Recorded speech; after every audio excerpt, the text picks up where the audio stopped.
எல்லாருக்கும் பெரிய வணக்கம். அழகிய பதிவுகள் குடும்பத்தினர் எல்லாரும் எப்படி இருக்கீங்க? சூப்பரா இருக்கீங்களா? நானும் சூப்பரா இருக்கேன். இன்றைய பதிவுல நம்ம பார்க்க போறது ஒரு கெஸ்ட் டே vlog. கோயம்புத்தூர்ல இருந்து அம்மா, அப்பா, அண்ணா எல்லாரும் வந்திருக்காங்க. ஒரு பிஸி ஷெட்யூல எப்படி சூப்பரா சமைக்கலாம் அப்படிங்கிறதுக்கு ஒரு சின்ன சின்ன ஐடியாஸ் எல்லாம் உங்க கூட ஷேர் பண்ணிக்கிறேன். கண்டிப்பா இந்த வீடியோ உங்க எல்லாருக்கும் பிடிக்கும். ஏன்னா சூப்பரான ஒரு விருந்து. வாங்க பதிவுக்குள்ள போகலாம். கோழி குழம்பு மண் சட்டியில எவ்வளவு சூப்பரா செய்யலாங்கிறது பார்க்கலாம். அப்படி எல்லாம் சமையலுக்கு போகிறதுக்கு முன்னாடி கண்டிப்பா ப்ரீ பிளானிங் எல்லாத்துக்கும் வேணும்.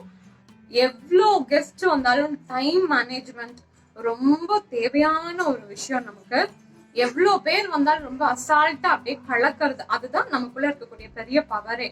விருந்தோம்பல் ரொம்ப என்னைக்கும் சிறப்பா இருக்கணும். அதனால காலையில பிரேக்ஃபாஸ்ட் முடிச்ச கையோட பாத்திரங்கள் எல்லாம் டவடன்னு கழுகி வச்சிருங்க. ஏன்னா நிறைய டைம் நமக்கு கிடைக்கும். பாத்திரம் இப்படி கையோட கழுகி வச்சுக்கும் போது பார்க்கறதுக்கே சூப்பராகவும் இருக்கும். வேலை டக்கு டக்கு டக்குன்னு ஆகிற மாதிரி ஒரு ஃபீல். அப்படியே பேசிகிட்டே வெங்காயத்தையும் எவ்வளோ தேவையோ அந்த அளவுக்கு நம்ம உரிச்சு வச்சிடணும். இப்போ நாட்டுக்கோழி குழம்புக்கு இது ப்ரிப்ரேஷன் வெங்காயம் தான் ரொம்ப பெரிய ஹைலைட்டான விஷயமே. பேசிகிட்டே உரிச்சிங்கன்னா அசால்ட்டாக உரிச்சிடலாம். இப்படி மண் சட்டி ஆன் பண்ணி வச்சுட்டு மண் சட்டியை அடுப்பு மேலே வச்சுட்டு எண்ணெயை ஊற்றிடணும். காஞ்ச உடனேயே இப்போ நான் வந்து 1 கிலோ அளவுக்கு நாட்டுக்கோழி எடுத்திருக்கேன். அதுக்கு 2 நம்ம கையால் சேர்ந்த எடுத்தால் எவ்வளோ வருமோ அந்த மாதிரி 2 பிடி போடணும். இதில் இந்த தான் சரியான அளவு. இந்த 1 கிலோவுக்கு இப்படி 2 கைப்பிடி அளவுக்கு வெங்காயம். எக்ஸ்ட்ரா ஒரு 50 கிராம் இருக்கிறதுனால கொஞ்சம் இருக்கிறதையும் போட்டிருக்கேன். இப்போ இதை நல்லா வணங்க விடணும். வணங்குறதுனா சும்மா இல்லைங்க, நல்லா சுருள வணங்கணும். இது 1 pot கறி அப்படிங்கிறதுனால நமக்கு பாத்திரம் ரொம்ப தேவைப்படுறதே கிடையாது. இதில் போட்டு சுருண்ட வணக்கினதுக்கப்புறம் சைட் பை சைடு அதுக்கு என்னென்ன தேவையான பொருளோ அதையும் கூட எடுத்து வச்சுக்கலாம். 2 ஸ்பூன் மிளகாப்பிடி. அப்படியே சைட் பை சைடு நமக்கு என்ன வேணுமோ அதையும் எடுத்து வச்சிட்டோம்னா வணங்குறதுக்குள்ளே இதுலேயும் போட்டுடலாம். 1 கிலோவுக்கு 4 டீஸ்பூன் மிளகா பொடி சரியான காரம் இருக்கும். நீங்கள் கொஞ்சம் கூட கன்ஃபியூஷன் வர தேவையே கிடையாது. அப்புறம் மல்லிப்பொடி அதே அளவுக்கு 4 ஸ்பூன், மஞ்சள் பொடி, இந்த கருவேப்பிலெல்லாம் சும்மா சீன் போடுறதுக்காக எடுத்து வச்சுருக்கேன். இப்போ எடுத்துடுவேன் அதை நான். இந்த மாதிரி எல்லாம் எடுத்து வச்சதுக்கப்புறம் பெப்பரும் ஜீரகமும் 2 டேபிள் ஸ்பூன் நம்ம இதில் போடணும்.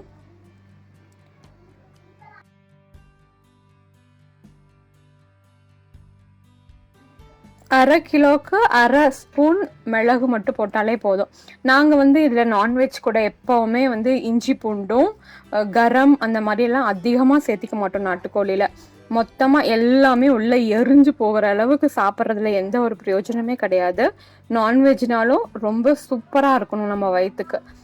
உங்களுக்கு ஸ்பைஸியாக தான் பிடிக்கும் அப்படின்னா கண்டிப்பாக இந்த இன்க்ரீடியன்ட் கூட கொஞ்சம் கரம் மசாலா, அதாவது ஒரு அரை கிலோவுக்கு 1/2 ஸ்பூன் அந்த அளவுக்கு நீங்கள் சேர்த்துக்கிட்டிங்கன்னா ரொம்ப நல்லா இருக்கும். 1 கிலோவுக்கு 1.5 ஸ்பூன் இஞ்சி பூண்டு கூட சேர்த்திக்கோங்க. இப்போ வந்து இதில் உப்பு ஆட் பண்ணிக்கலாம். உங்களுக்கு தேவையான அளவு என்னமோ அந்த அளவுக்கு ஆட் பண்ணிவிட்டு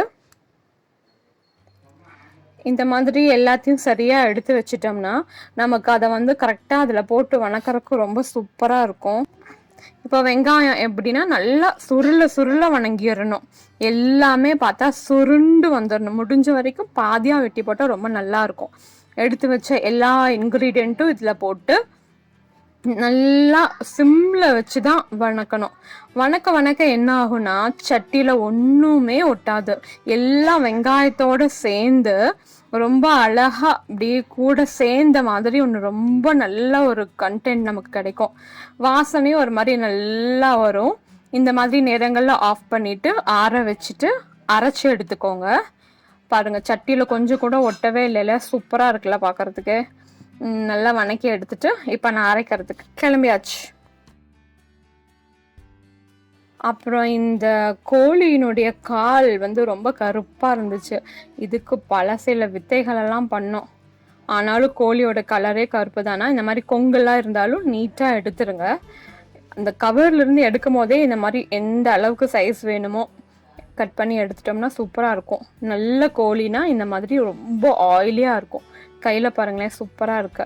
இப்போ இது கூட லெமன், அப்புறம் மஞ்சள், உப்பு இது எல்லாத்தையும் கலந்து ரொம்ப நல்லா கழுவி எடுத்துக்கணும். 2லிருந்து 3 தடவை. கவுச்ச ஸ்மெல் கொஞ்சம் கூட வரவே வராது. இதை கழுவி எடுத்ததுக்கப்புறம் அரைச்சிட்டு அந்த நாட்டுக்கோழி அதே பாட்டில் போடுங்க. நிறைய பேர் வரும்போது பாத்திரம் கம்மி பண்ணுறதா ஹைலைட்டான ஒரு பாயிண்ட்டு எல்லாத்துக்கும். அந்த அரைச்சதெல்லாம் இது கூட நல்லா கலந்து விடணும், ஃபுல்லாக ஸ்ப்ரெட் ஆகிற வரைக்கும். இதில் இந்த மண் சட்டி எங்ககிட்ட இல்லை, குக்கரில் ட்ரை பண்ணணும்னு யாருக்காவது ஆசை இருந்துச்சுன்னா எல்லாம் ஒரே மாதிரி தாங்க. இந்த கறி நினைகிற அளவுக்கு நம்ம தண்ணி ஊற்றி குக்கரில் வச்சோம்னா கரெக்டாக 3 விசில் விட்டுட்டு மறுபடியும் கொஞ்சம் கொதிக்க வச்சிங்கன்னா சூப்பரான ஒரு கண்டென்ட் நல்லா இருக்கும். கிரேவி செம்ம டேஸ்ட்டாக இருக்கும். ஸ்பைஸியாக வேணும்னா மறக்காமல் கொஞ்சம் கரம் மசாலா ஆட் பண்ணிக்கோங்க. இதுதான் குக்கரில் போடுறதுக்கான ஒரு அளவு. இந்த கறி இவ்வளோ நனைஞ்சிருக்கணும், அவ்வளோதாங்க. ஆயில் அந்த மாதிரியெல்லாம் எதுவுமே உங்களுக்கு தேவை கிடையாது. இந்த கால் தான் கடைசி வரைக்கும் ஒரே காமெடியாகி போச்சு. இப்போது இதில் இன்னும் நான் தண்ணி சேர்த்த போகிறேன். ஏன் அப்படின்னா எனக்கு மண் சட்டியில் 3/4 மணி நேரம் வேகணும். அதனால எனக்கு தேவையான அளவு என்னென்னா அந்த சட்டி ஃபுல்லாக ஃபில் ஆகிற அளவுக்கு. கறி நிறைஞ்சதுக்கும் மேலே மறுபடியும் நிறைய தண்ணி ஊற்றணும். 3/4 மணி நேரம் சுண்டி வரும்போது நமக்கு பர்ஃபெக்டாக கிடைக்கும். பூ மாதிரி வந்திருக்கும் நான்வெஜ். உங்களுக்கு தேங்காய் எண்ணெய் இல்லைன்னா நல்லெண்ணெய் என்ன பிடிக்குமோ ஒரு டேபிள் ஸ்பூன் பிடிச்சா ஊற்றிக்கலாம். நான் சும்மா கொஞ்சமாக தேங்காய் எண்ணெய் இது கூட ஆட் பண்ணுறேன். இப்படி ஆட் பண்ணோடனே நல்லா கலந்து விட்டுட்டு டபார்னு அடுப்பை பற்ற வச்சுட்டு மூடி வச்சுட்டிங்கன்னா 3/4 மணி நேரம் மற்ற எல்லா வேலையும் நீங்கள் முடிச்சுட்டு வர வரைக்கும் இது சூப்பராக வேகும். அட் அ டைமில் இந்த மாதிரி 3ஐயுமே ஏற்றிடுங்க, அப்போ தான் சூப்பராக இருக்கும். அடுத்தது இந்த ரசம். இந்த ரசத்துக்கு ஒரு ரொம்ப பெரிய ஃபேன் யாருன்னா என்னுடைய தம்பி தான்.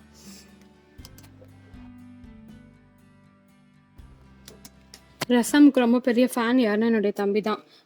எப்போதும் பாட்டிலில் ஊற்றித்தாங்கன்னு சொல்லுவான். அதுக்கு தேவையான அளவு தண்ணி, 2 தக்காளி, புளி, உப்பு எல்லாம் நல்லா கொதிச்சு வெந்ததுக்கப்புறம் கரைச்சி எடுத்துக்கோங்க.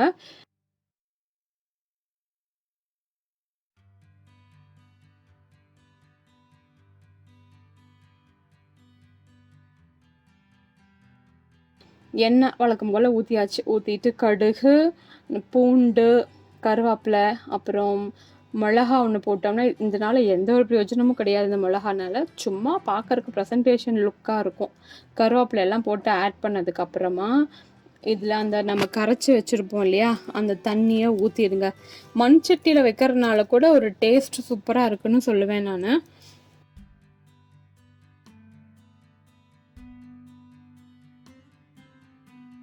இந்த தண்ணியும் அதில் ஊற்றிட்டு எப்போதுமே ரசத்தை எந்த ரசமாக இருந்தாலும் ரொம்ப கொதிக்க விடவே கூடாது. விட்டோன்னா டேஸ்ட் சும்மா சப்பையாக போயிடுங்க. அதனால இந்த மாதிரி தண்ணி ஆட் பண்ணதுக்கப்புறம் இது கூட மஞ்சள் ஆட் பண்ணிக்கோங்க. மறக்கவே கூடாது, கொதிச்சிட மட்டும் கூடவே கூடாது, அப்போ தான் சூப்பராக இருக்கும். அப்புறம் ரசம், ஹோம்மேட் ரசம் பவுடர் உங்களுக்கு கண்டிப்பாக இதனுடைய ரெசிபி நான் ஷியோராக ஆட் பண்ணுறேன் ஃப்யூச்சர் vlogல. அப்புறம் இந்த ரசம் பவுடர் ஆட் பண்ணதுக்கப்புறமா கொதிக்க வர்றதுக்கு முன்னாடி கொஞ்சம் பெருங்காயம் போட்டுறணும். எப்போவுமே மண் சட்டியில் விட்ட நிமிஷம் கொதிச்சிரும். அதனால் நுர கட்டின உடனே ஆஃப் பண்ணிவிட்டு அது கூட ஒரு பிஞ்ச் அளவுக்கு கொத்தமல்லி ஆட் பண்ணிவிட்டு இப்போ நம்ம இது கூட சூப்பராக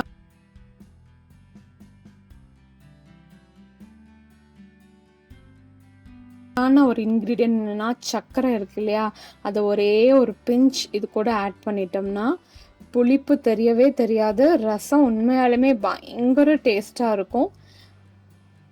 இப்போ பாருங்க, அதில் ஆட் பண்ணிட வேண்டியது தான். இந்த சர்க்கரையை போட்டு முடிச்சதுக்கப்புறமா உடனே க்ளோஸ் பண்ணி வைக்க வேண்டாம். இப்படி நல்லா கிண்டி விட்டுட்டு 1லிருந்து 2 நிமிஷம் வரைக்கும் விட்டுட்டோம்னாலே அதுவே சூப்பராக எல்லாமே செட் ஆகிடும். அதுக்கப்புறமா அதை க்ளோஸ் பண்ணிங்கன்னா தான் சூப்பராக இருக்கும். ரசம் எப்போவுமே கொதிச்சு உடனே க்ளோஸ் பண்ணிட்டோம்னா ரசம் ஒரு மாதிரி மந்துனான மாதிரி ஒரு ஃபீல். அதாவது கொஞ்சம் சமைக்க தெரிஞ்சனால இந்த எக்ஸ்பீரியன்ஸை நான் உங்கள் கூட ஷேர் பண்ணிக்கிறேன். அப்புறம் ரொம்ப சூப்பராக இருக்கும். ட்ரை பண்ணி பாருங்கள் இந்த ரசத்தோட ரெசிபியும். அவ்வளோதாங்க, 3 நிமிஷம் கழிச்சு இதை சூப்பராக அப்படியே க்ளோஸ் பண்ணி வச்சுட்டு ஒரு சூப்பர் ரெசிபி என்னன்னா நம்மளுடைய காடையை வறுத்துற வேண்டியதுதான். ஓடிஜி வாங்கி சும்மா இருக்க முடியுமா? ட்ரை பண்ணி பார்த்தேன், சூப்பரா வந்துச்சு. வாங்க பதிவுக்குள்ள பார்க்கலாம். காடை வந்து மொத்தம் 2 சேர்ந்தே 1/4 கிலோ தான் இருந்துச்சு. அதனால 2 டேபிள் ஸ்பூன் கார்ன்ஃப்ளவர் ஒரு மிக்சி ஜாரில் போட்டுக்கோங்க. அதே அளவுக்கு ஒரே 1/4 கிலோனா 1 டீஸ்பூன் அளவுக்கு போட்டிங்கனாலே போதும். மிளகாய் பொடி, மஞ்சள் எல்லாம் ஆட் பண்ணிவிட்டு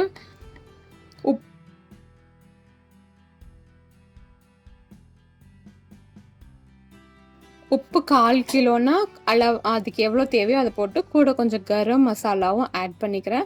கரம் மசாலா எப்போ சேர்த்துனாலுமே இந்த ஃப்ரை அந்த மாதிரி இருக்கும்போது கவிச்ச வாசம் நமக்கு தெரியவே தெரியாது. இதெல்லாம் போட்டு மிக்சியில் சூப்பராக கிரைண்ட் பண்ணி எடுத்து நம்ம காடையை அப்படியே கவுத்திட வேண்டியதான். இதில் இப்போது இந்த அரைச்சி வச்ச பொடியை அப்படியே மேலே தூவிட்டு நல்லா கலக்கிறதுக்கு முன்னாடி ஒரு சூப்பரான ஒரு இன்க்ரீடியன்ட் இது கூட நம்ம என்ன ஆட் பண்ண போகிறோன்னா மேத்தி லீவ்ஸ். அதை நல்லா கையில் வச்சு கசக்கிட்டு அதுக்கப்புறமா ஆட் பண்ணுங்க. இது கூட இந்த மாதிரி நல்லாவே கசக்கிடணும். அது அங்கங்கே ஒட்டினாலுமே அதுலேருந்து ஒரு ஃப்ளேவர் உண்மையாலுமே ரொம்ப சூப்பராக இருக்கும். எண்ணெயில் பொரிக்கிறதுனால எனக்கு ஒரே டவுட்டாக இருந்துச்சு. இப்போ ஓடிஜியில் ட்ரை பண்ணுறேன், பார்க்கலாம் எப்படி வருதுன்னு. ஜிஞ்சர் கார்லிக் பேஸ்டெல்லாம் ஆட் பண்ணி கலந்து சும்மா 10லிருந்து ஒரு 20 நிமிஷம் வரைக்கும் வச்சாலே போதும். ஓடிஜியில் இது 1/4 கிலோ இந்த கிரில் மாதிரி வேகிறதுக்கு சரியாக 40 நிமிஷம் ஆகுது.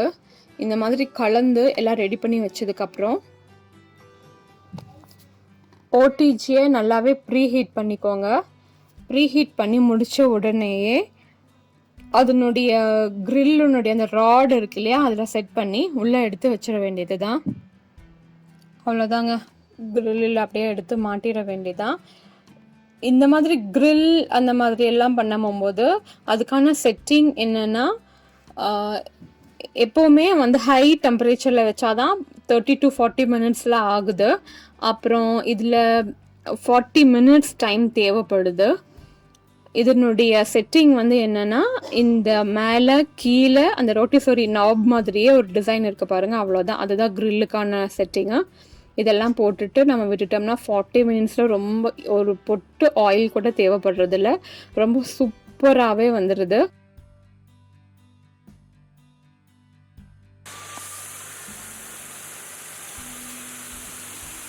இதுக்கடையில் சூப்பரான ஒரு மழை, நல்லா என்ஜாய் பண்ணணும்.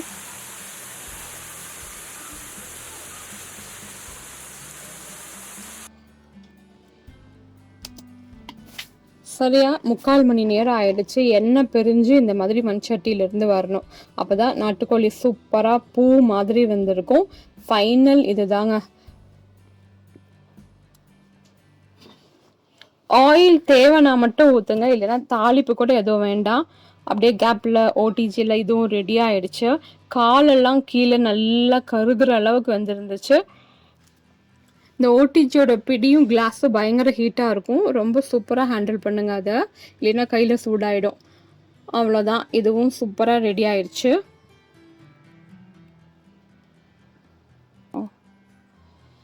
எல்லாருக்கும் இருக்கக்கூடிய ஒரு டவுட், இந்த உப்பு எந்த அளவுக்கு போடுறதுங்கிறது. நம்மளுடைய ஆள்காட்டி விலையில் ஃபர்ஸ்ட் கோடு அளவுக்கு எடுத்ததுன்னா அது 1/4 kg, செகண்ட் கோடு வந்து 1/2 kg அளவுக்கு உப்பு சரியாக இருக்கும். அதே ஃபுல்லாக அந்த அளவுக்கு எடுத்தோம்னா கரெக்டாக 1 கிலோவுக்கு அந்த உப்பு லெவல் சரியாக இருக்கும். இது நானாக கண்டுபிடிச்சது, பிடிச்சா கண்டிப்பாக யூஸ்ஃபுல்லாக இருக்கும், பாருங்கள்.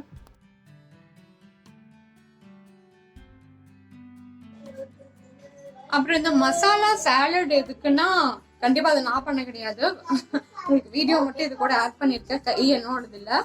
இந்த நான்வெஜ்ஜோட சேர்த்து சாப்பிடும் போது நல்ல டைஜஷன் ஆகும். கண்டிப்பா எந்த நான்வெஜ்ஜா இருந்தாலும் அது கூட இந்த சாலட் கொஞ்சம் எடுத்துக்கோங்க, சூப்பரா இருக்கும். நல்ல ஒரு ஜீரணம் ஆகும். நமக்கு ரொம்ப நிறைய சாப்பிட்ட மாதிரி ஒரு ஃபீலிங் நமக்கு இருக்கவே இருக்காது. பிடிச்சா கண்டிப்பா ட்ரை பண்ணி பாருங்க. ஒரு இல்லை ஹாஃப் ஆனியன் இருந்தாலே போதும். நல்லா ரவுண்டாக கட் பண்ணிவிட்டு கேபேஜும் அதே மாதிரி தான் ரொம்ப தின்னாக இந்த மாதிரி நீளமாக வெட்டிக்கோங்க. அப்போ தான் நமக்கு சூப்பராக இருக்கும். இந்த மாதிரி எல்லாம் கட் பண்ணி எடுத்ததுக்கப்புறம் இது கூட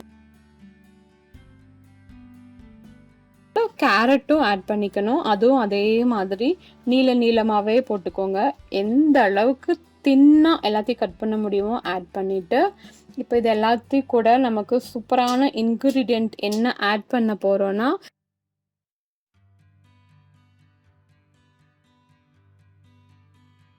ஒரு ஹாஃப் லெமன் அதை மேலே பிழிஞ்சு விட்டுக்கணும்.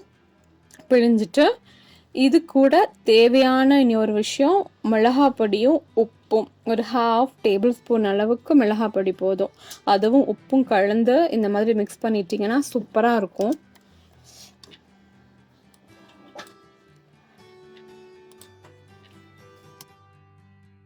அவ்வளோதான். அப்படியே பார்க்குறக்கே செம்மையாக இருக்குல்ல. அப்படியே என்ஜாய் பண்ணி நீங்களும் செஞ்சு சாப்பிடுங்க. ஓடிஜியில் இதுவும் ரெடி ஆயிடுச்சு. காலெல்லாம் பாருங்கள் எந்த அளவுக்கு கரிஞ்ச மாதிரி இருக்காது தான் சூப்பரான பக்கம். இதில் நம்ம தெரிஞ்சுக்கிறதுக்கு இதுதான் என்னால் ஃபைனலாக காட்ட முடிஞ்சிச்சு. கெஸ்ட் வந்தனால ஒரு நிமிஷம்டா. கெஸ்ட் வந்தனால சமையலெல்லாம் முடிச்ச கையோட சாப்பிட ஆரம்பிச்சிட்டோம். ப்ரெசன்டேஷன் அப்படியெல்லாம் காட்டுறதுக்கு எனக்கு இன்னைக்கு டைமே இல்லை. So sorry. அப்புறம் உங்களுக்கு இந்த வீடியோ கண்டிப்பா பிடிச்சிருக்கும்னு நினைக்கிறேன். பிடிச்சிருந்தா கண்டிப்பா லைக் பண்ணுங்க, ஷேர் பண்ணுங்க, மறக்காம சப்ஸ்கிரைப் பண்ணுங்க. இந்த குட்டி பாப்பாவும் வந்துட்டா என்ட்ரி போடுறதுக்கு.